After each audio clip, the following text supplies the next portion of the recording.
You see where you all started here? It's going right across the country. And a major progressive political reform movement is going to run through that tape on November 7th with millions of voters behind us, and then on to victories in future elections. Did you, in fact, cost Al Gore the election, specifically because of Florida? You look at your own campaign's numbers, about 50% of the voters would have voted for Gore if you had not been in the race.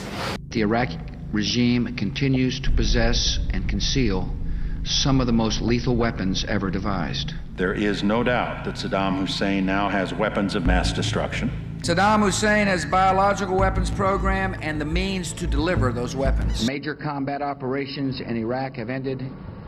In the Battle of Iraq, the United States and our allies have prevailed.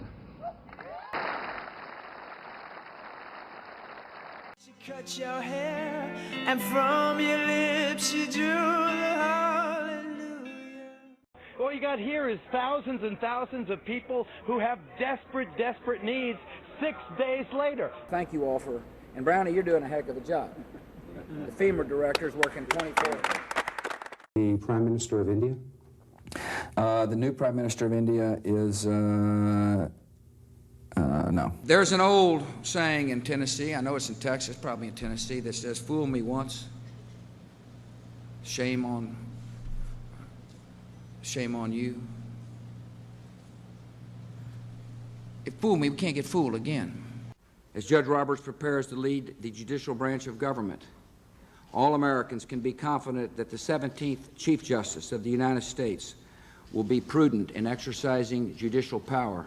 Pleased to announce my nomination of Judge Samuel A. Alito, Jr.